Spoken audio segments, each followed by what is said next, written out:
दोस्तों, अगर आपको झट से बहुत कुछ सीखना है तो TRS क्लिप्स हिंदी के चैनल पे आपका स्वागत है। आपके जितने भी पॉडकास्ट मैंने देखे हैं, अच्छा, हमेशा आपको अयोध्या इशू के बारे में पूछा जाता यस है। यस यस आप एक बहुत की फिगर थे उस पूरे स्टोरी में। यस। उस पूरी कहानी को प्लीज समझाइए आपके पर्सपेक्टिव के थ्रू। पहले आप छोटा सा कॉन्टेक्स्ट दे दीजिए। हमारे काफी सारे कॉलेज लिसनर्स हैं, स्कूल लिसनर्स हैं जो न्यूज कम देखते हैं। अच्छा, तो एकदम 101 से एकदम बेसिक लेवल पर, ABC लेवल पर आकर समझाइए कि इशू क्या था, अच्छा, आपका रोल क्या था, अच्छा, और आपका एक्सपीरियंस क्या रहा। अच्छा, अच्छा, अच्छा, बताइए सर। वो 1976-77 में हम लोग एक्सकवेशन के लिए गए वहाँ अयोध्या में। जो the director of excavation was professor BB लाल, जो जाने माने हुए एक्सकवेटर है, उन्हीं के अंडर में था। And we were from the school of archaeology. तो जब वहाँ जाके देखा तो हम लोगों का जो रहने की इंतज़ाम जो किया था वो बिल्कुल एकदम जो कंट्रोवर्शियल मस्जिद था उसके एकदम सामने था। तो रात भर जो लोग आ रहे हैं, दिन भर लोग आ रहे हैं, तो खैर तब बहुत हुजूम आते थे वहाँ। जो लोगों का एक फरवर था लोगों का आने का, रामलला को एक बार देखने का वो था।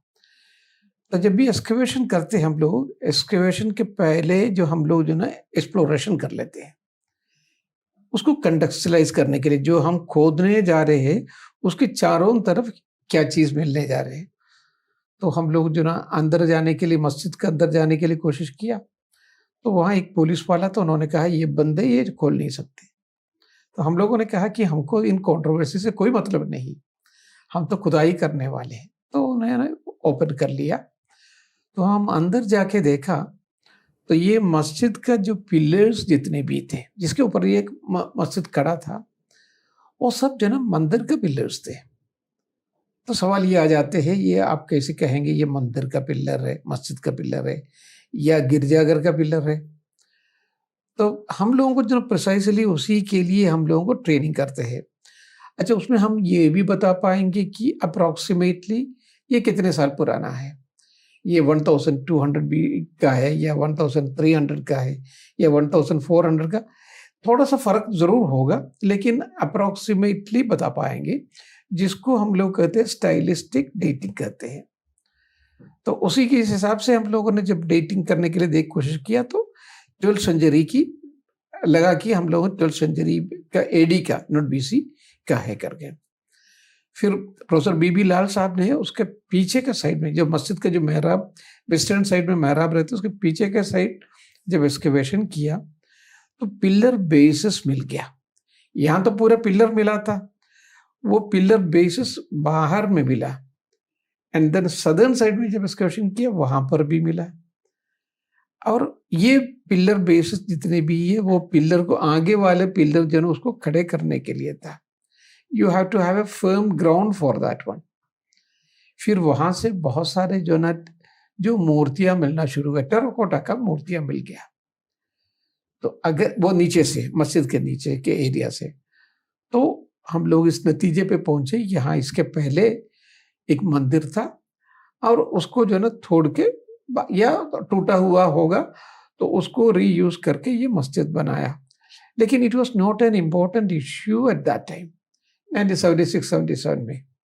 लेकिन 1998 होते हुए ही ये एक बहुत बड़ा, 1988 आते ही ये एक बहुत बड़ा इश्यू बन गया। बजरंग दल आ गया, VHP आ गया, बहुत सारे कम्युनिस्ट लोग काफी हावी हो गए, कम्युनिस्ट हिस्टोरियंस। अचानक से क्यों 1988 में हुआ? वो तब तक बाकी एक टेम्पल मूवमेंट शुरू हो गया था। ओके। जब VHP ने शुरू किया है तो उसमें कुछ non archaeologist, that is historian, वो आके फिर आर्कियोलॉजी के बारे में ओपिनियन देना शुरू कर दिया। दैट वाज अलीगढ़ यूनिवर्सिटी के इरफान हबीब ग्रुप। JNU के कुछ हिस्टोरियंस आके कहा कि प्रोफेसर लाल ने वहाँ एक्सकवेशन किया है, लेकिन उनको मंदिर का एसोसिएटेड कोई भी मटेरियल नहीं मिला करके उन लोगों ने एक स्टेटमेंट पहले ही दे दिया, वो आउटस्मार्ट करने के लिए, प्रोफेसर लाल साहब को आउटस्मार्ट करने के लिए। अक्सर आर्कियोलॉजिस्ट इतना ज़्यादा टॉकेटिव नहीं होते, वो प्रेस में जाते नहीं है। लेकिन ये सारे टीचर्स थे, प्रोफेसर्स थे, नॉट ऑफ आर्कियोलॉजी, ये सब हिस्टोरियंस थे। उसमें सिर्फ एक ही आदमी जो ना थोड़ा सा आर्कियोलॉजी के बारे में जानते थे। तो उसमें प्रोफेसर लाल साहब को फिर अपने को डिफेंड करना पड़ा। उन्होंने कहा नहीं, हम लोगों ने इसके वेट किया और उसमें बहुत सारे मंदिर के एसोसिएटेड चीजें भी मिली है, and we have also got temple pillars also. तो उनको सपोर्ट करने वाला कोई नहीं था, तो उन्होंने तो बोल दिया। लेकिन I was at that time in Madras में काम कर रहा था, आर्कियोलॉजिकल सर्वे ऑफ इंडिया में डिप्टी सुपरिंटेंडिंग आर्कियोलॉजिस्ट था, और मैंने एक स्टेटमेंट जो दे दिया है, जो देना नहीं चाहिए था उस टाइम में भी, खतरनाक है। तो मैंने ये स्टेटमेंट दे दिया है कि प्रोफेसर बीबी लाल साहब ने वहाँ एक्सकवेशन में उनको जो ना बहुत सारे मंदिर के अवशेष मिला है, and I was a witness to that one, क्योंकि मैं ही I was the only Muslim who had participated in that excavation, and I have seen the whole thing with my own eyes, and that was my statement. उसमें मैंने एक चीज और जोड़ा है, मैंने कहा this is as important for Muslims, for Hindus, this is as important for Hindus as Makkah and Medina are for Muslims. Hence, Muslims should have willingly handed it over for Hindu community to construct a huge Rama temple. That was also my statement. So, obviously, I am a government servant. I should not have given. Number two, it was against the whole Muslim communities. जो ना वो पूरा उस time में बहुत powerful था, उन्हीं के खिलाफ था। तो ऑब्वियसली मेरे खिलाफ जो है ना बहुत ज़्यादा जो ना, एंड स्पेशली कम्युनिस्ट हिस्टोरियन ले बहुत ज़्यादा जो ना, उन लोगों ने मेरे खिलाफ जो ना बात करना शुरू कर दिया। लेकिन प्रेस में देने की हिम्मत किसी को भी नहीं हुआ, क्योंकि I was the only Muslim who had participated in that excavation. इन लोगों में से कोई भी उस साइट में एक्सकवेशन के टाइम में आया नहीं था, कोई भी मार्क्सिस्ट हिस्टोरियन। आई थिंक आपका इंटेंट एकदम साफ था, बहुत साफ था, बहुत साफ था। पर जो मैच्योरिटी आपके दिल में अब है, हाँ। उस मैच्योरिटी के साथ अगर आपने तब डिसीजन ली होती तो शायद आप खुल के ये नहीं कहते। नहीं, वो बहुत ज्यादा मैच्योर होगा तो खैर, तो आप जो ना इतना खुल के बात नहीं कर पाएंगे। जी, I was not that intelligent. आपकी एज क्या थी तब? कौन सी? तब क्या एज थी आपकी? 39 ऐसी कुछ होगा। ओके, बट आप रिग्रेट करते हो वो डिसीजन को? नहीं, that was a right decision. Regret नहीं करता हूं मैं। बट आपको मुश्किलों को झेलना पड़ा? ये झेलना पड़ा तो जेल अब भी झेलता हूँ। झेलना पड़ा, but that is a different thing. Okay, अभी भी झेलते हो? अब भी झेलता हूँ, because it is from Muslim community. इसी तरीके के एक ओपिनियन कहना, that is very dangerous. Specially मैं जिस जगह से आता हूँ, ये कैलिकट शहर है, वहाँ तक तो मुस्लिम मेजॉरिटी एरिया है, and specially there is a small town that is known as Kudavali. वहाँ तो कई इस तरीके के ऑर्गेनाइजेशन, मुस्लिम ऑर्गेनाइजेशन बहुत एक्टिव है, तो it is very dangerous. And मेरा कंडीशन जो ना after the coming of this judgement आने के बाद जो ना बहुत ही, I mean it was very this one, I mean dangerous situation था। ओके, डेंजरस सिचुएशन इतना था कि किसी भी टाइम में जो ना कुछ भी हो सकता था। ओके, लेकिन I could survive it not because the support of this BJP and RSS. उन लोगों ने कोई सपोर्ट नहीं दिया। हाँ, नहीं, सपोर्ट नहीं दिया, बिल्कुल सपोर्ट नहीं दिया। So I had to flee from Calicut to, कुछ दिन बिहार जाके रहना पड़ा, कुछ दिन भोपाल, क्योंकि जहाँ जहाँ मैं काम करता था, कुछ दिन गोवा जाके किया है, कुछ और जगह पे जाके then I had to take asylum। इन लोगों ने कुछ नहीं किया। मैं गवर्नमेंट एजेंट का भी नहीं था। अभी भी मैं खुल के इनके खिलाफ बात करता हूँ, बीजेपी के खिलाफ खुल के बात करता हूँ। अभी आपके सामने ही बात किया है, कोई गवर्नमेंट एजेंट नहीं, जो हालात थे, रियलिटी है, उसी की बात करता हूँ। क्योंकि मुसलमानों को छोड़ देना चाहिए था, उस टाइम में ही छोड़ देना चाहिए था। अगर छोड़ दिया होता, द होल इंडियन एटमॉस्फेयर जो है ना, जो रिलेशनशिप बिटवीन द कम्युनिटीज, वो बहुत अच्छा होता। वो इसलिए छोड़ना चाहिए था। मुसलमानों के लिए तो सिर्फ एक मस्जिद है, लेकिन हिंदू के लिए सिर्फ एक मस्जिद नहीं है, एक मंदिर नहीं है, पूरा हिंदुइज्म का दार मदार है ये। तो मुसलमानों के लिए अगर प्रॉफिट मोहम्मद से अगर कोई रिलेशन इस मस्जिद को होता, तो फिर मैं भी ये कहता कि जो ना, मैं भी आपके साथ हूं। या कोई औलिया किराम जैसे सलीम चिश्ती है, या निज़ामुद्दीन औलिया है, या अजमेर की शेख है, इन लोगों से भी कोई ताल्लुक होता तो मैं भी उन्हीं के सामने साथ खड़े हो जाता। क्यों? For them it is a simple mosque, और वहाँ जो मुस्लिम कम्युनिटी भी बहुत कम है, मैं जानता हूँ, मैं क्योंकि 2 महीने तक वहाँ रह चुका हूँ, तो आराम से छोड़ सकता था और छोड़ना चाहिए था। लेकिन उनको बरगलाया, मुसलमान काफ़ी लोग सोच भी रहे थे छोड़ने के लिए, काफ़ी लोग जो डिस्कशन भी चल रहे थे, लेकिन उनको बरगलाया यही communist historian Irfan Habib and JNU के कुछ लोगों ने। That created the whole problem. उनकी इंटेंशंस क्या थी इरफान सर उनकी की? और इरफान हबीब जो ना, he just wanted to take a political advantage out of all this things, क्योंकि वो आईसीएचआर का चेयरमैन और बाकी सारी चीज़ आईसीएचआर को, फिर जो ना उनको एक्सटेंशन चाहिए था, इस तरीके के जो ना वो चीज़ें करते रहते हैं। तो दैट वाज देयर एडवांटेज, पूरा हिस्ट्री आईसीएचआर जो ना उनके अंडर में ही रहना चाहिए, that was their this one. Otherwise जो ना वो कुछ और चीज़ें नहीं है। लेकिन उससे जो ना कम्युनिटी को, मुस्लिम कम्युनिटी को, इंडियन कम्युनिटी, हिंदू कम्युनिटी को and India as a whole नुकसान बहुत ज़्यादा हुआ, जो अब जो है फिलअप करना बड़ा मुश्किल है। इतना ज़्यादा जो है कम्युनिटीज अलग अलग हिस्से में बट गया। आई वांट टू नो कि जनरली आपके जितने भी मुस्लिम रिलेटिव्स हैं या मुस्लिम दोस्त हैं जिनके साथ आप पले बड़े बेसिकली, उनका क्या मानना है आपके ओपिनियंस को लेकर? वो लोग जो ना, बहुत सारे लोग जो ना मेरे खिलाफ बहुत ज़्यादा है। कुछ लोग जो ना पीएफआई जो बैंड ऑर्गेनाइजेशन है, जो PFI popular front of India करके जो आजकल जो बैन किया हुआ है, उसके भी मेंबर से हम लोग जो ना मदरसा में एक साथ थे, स्कूल में वो मेरे एक साल ऊपर थे। तो इस तरीके के बहुत सारे लोग हैं, इसलिए my condition was very dangerous. I come from that, not only from that community, from that area also. लेकिन जिस तरीके से मुझे प्रोटेक्शन इन लोगों को, बीजेपी और आरएसएस को देना चाहिए था, उन लोगों ने बिल्कुल नहीं किया। बाद में बहुत दिनों के बाद उन लोगों ने कहा वो मुझे अहमदाबाद में शिफ्ट करने के लिए तैयार है। तब तक उनका नीयत मुझे बहुत साफ मालूम हो गया था कि ये लोग कुछ करने वाले नहीं हैं। तो मैंने कहा कि फिर मैंने मना कर दिया, मैंने कहा मुझे कोई ज़रूरत नहीं है करके मना। लेकिन ये मार्क्सिस्ट गवर्नमेंट जो ना 3 साल तक जो ना मुझे पुलिस का प्रोटेक्शन दिया। आप कांग्रेस की बात कर रहे हो? नहीं, मैं बीजेपी और आरएसएस की बात कर रहा हूँ। मार्क्सिस्ट गवर्नमेंट, मार्क्सिस्ट पार्टी जो है, जिनको मैंने वो बहुत अपोज किया था, उन लोगों ने, क्योंकि केरला में जो मार्क्सिस्ट पार्टी था, रूलिंग पार्टी मार्क्सिस्ट था, उन लोगों ने मुझे पुलिस प्रोटेक्शन दिया 3 साल तक। मैं बाहर बहुत कम निकलता था। प्रोटेक्शन उन्हीं लोगों का है, इन लोगों का नहीं है। ओके। 1988 में आपने ये स्टेटमेंट दी, या am I right? या अभी मैं आप नहीं, 1988 में, 1990 15 दिसंबर ओके, ये स्टेटमेंट जो अखबार इंडियन एक्सप्रेस में आया था। 1990 से 2023 तक 2 कहानियों के बारे में बताइए। 1976 से 1977 से मैं आपको 1990 से पूछ रहा हूँ।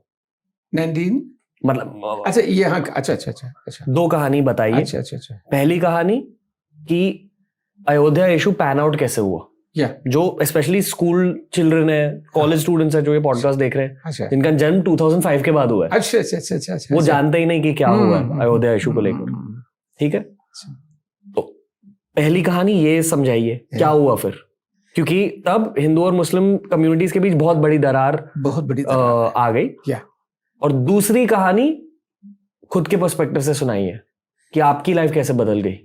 नहीं, मेरी लाइफ जो है फिर मैं बाहर निकल नहीं सकता था, क्योंकि डेंजरस था कि बाहर निकलना।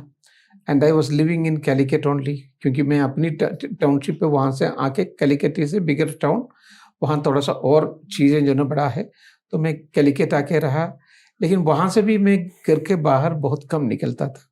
एंड देयर वाज पुलिस, और जब भी मैं जाता था तब पुलिस मेरे साथ आया करते थे। बाय दैट टाइम कोविड जो ना आ गया, तो पूरा दुनिया जो ना, कोविड जो ना पूरा दुनिया के लिए तो खैर तो एक बहुत बड़ा मारामारी था, लेकिन in a way that was safer for me, क्योंकि फिर जो ना लोग बाहर निकल नहीं सकता था, और पूरे की पूरा नरेशन जो ना फिर बदल गया। ऑलमोस्ट फॉर 2 years जो ना पूरा दुनिया डेड हो गया। इसी वजह से मैं बच गया, वरना आज ये कहानी आपसे कहने के लिए मैं नहीं होता। मर्डर का अटेम्प्ट हुआ आप पे? मर्डर का अटैक नहीं था, लेकिन वो वहां सब कुछ हो सकता था। ओके। कोई इस तरीके की, क्योंकि पुलिस हमारा हमारा साथ था, तो इसीलिए जो ना बच गया। And by that time this Covid भी आ गया, इसीलिए चीजें जो ना बदल गया। अब पूरा अयोध्या इशू समझाइए, क्या हुआ 1990 के बाद? 1990 के बाद जो ना फिर दोबारा जो एक्सकवेशन हुआ है, क्योंकि उसमें डिस्कशन ये चल रहा था, ठीक है, कुछ हिस्टोरियंस कह रहे हैं कि वहाँ इसकी इसमें अयोध्या का एसोसिएटेड, मंदिर का एसोसिएटेड कोई चीज़ मिला नहीं, ये कम्युनिस्ट हिस्टोरियंस का कहना था। आर्कियोलॉजिस्ट ये कह रहे थे कि नहीं, वहाँ से बहुत अवशेष मिला है, मंदिर से एसोसिएटेड चीज़ें मिली है, और वो भी मस्जिद के नीचे है। This was the argument of archaeologist. वो हिस्टोरियंस का बेसिस क्या था? उनको कोई बेसिस नहीं है। उन्होंने ये कहा कि उन्होंने प्रोफेसर लाल साहब को कोट करते हुए कहा, लाल साहब ने वहाँ एक्सकेवेशन किया है, उनको मंदिर से कोई अवशेष नहीं मिला। लाल साहब को फिर जो ना, क्योंकि लाल साहब जो ना ज़्यादा प्रेस स्टेटमेंट वगैरह देते नहीं थे, उन्होंने प्रेस स्टेटमेंट देना पड़ा, नहीं हम लोगों को मिला है, और जो ना बहुत सारे अवशेष मिला है करके he gave a press statement.